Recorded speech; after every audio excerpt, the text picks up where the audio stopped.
Hello everyone, welcome to my রুমিরয় YouTube channel. খাজা খেতে তো ভালোই লাগে, তো আজকে চলো গড়েই বানিয়ে নেব খাজা।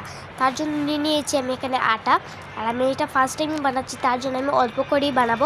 তোমরা চাইলে এখানে ময়দাও ইউজ করতে পারো, বাট আমি এখানে আটা ইউজ করছি। তারপর দেখো এখানে স্বাদ মতো নুন দিয়েছি, তারপর দিয়েছি ঘি, তারপর অল্প অল্প জল দিয়ে আমি একটা ডো বানিয়ে নিয়েছি। তারপর চালের গুঁড়ি রাখবো। চালের গুঁড়া যেহেতু আমাদের ঘরে অ্যাভেলেবেল ছিল না, তার জন্য ভাবছিলাম যে চালটা গুঁড়ো করবো, বাট আমি পারিনি। তার জন্য আমি এখানে ময়দা নিয়েছি, তারপর নিয়েছি 2 চামচ ঘি দিয়ে একটা ভালো করে স্মুথ পেস্ট বানিয়ে নেব।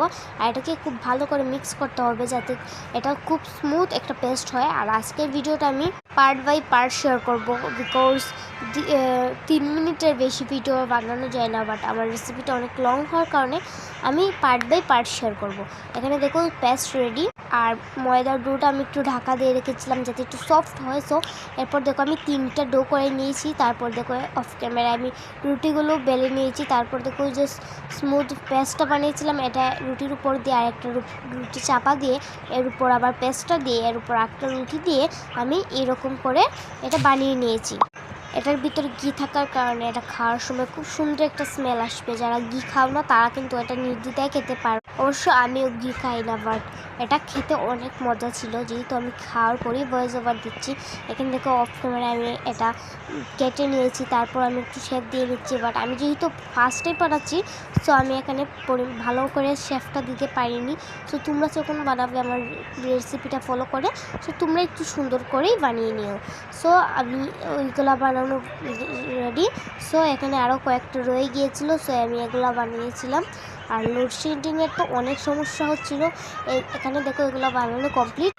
তারপর আমি কড়াইতে তেল দিয়ে দিলাম। তারপর এটা ভালো করে হিট হয়ে গেলে আমি একটা দিয়ে দেখছিলাম যে এটা ভাজা হচ্ছিলো কিনা। একদম ফাস্ট ভাজা হচ্ছিলো। তারপর দেখো আমি এর সাথে সাথে অন্যগুলোও কিন্তু ভেজে নিচ্ছিলাম, যেহেতু লোডশেডিং তোমাদের বললামই। আর এদিকে বাইরে প্রচুর পরিমাণে বৃষ্টি হচ্ছিলো, তার জন্য আমি তাড়াতাড়ি বানিয়ে নিচ্ছিলাম। বৃষ্টি ওয়েদারে কিন্তু কাজ করতে ভালোই লাগছিলো। আর এটা কিন্তু একদম ক্রিস্পি করে ভাজতে হবে, নয়তো কিন্তু খেতে ভালো লাগবে না। আর তোমরা কারা কারা খাজা খেতে ভালোবাসো তারা কমেন্টে রেড হার্ট দিয়ে যেও, আর কারা কারা খাজা খেতে ভালোবাসো না তারা কমেন্টে ইয়েলো হার্ট দিয়ে যেও। সো তোমাদের সঙ্গে কথা বলতে বলতে দেখো এদিকে আমার খাজা ভাজা হয়ে যাচ্ছিলো। সো তোমরা কিন্তু ভিডিওতে লাইক কমেন্ট শেয়ার করে দিও। আর আমার চ্যানেলে নতুন হয়ে থাকলে একটা সাবস্ক্রাইব করতে কিন্তু একদমই ভুলবে না। সো এদিকে লাল লাল করে ভাজা হয়ে গেলে আমি এটা নামিয়ে নিচ্ছি, নয়তো আবার পুড়ে যাবে। সো নেক্সট বেসে আমি আবার দিয়ে দিচ্ছিলাম। আর নেক্সট পার্টে আমি দেখাবো আমি কীভাবে শিরাটা তৈরি করছিলাম। So tata.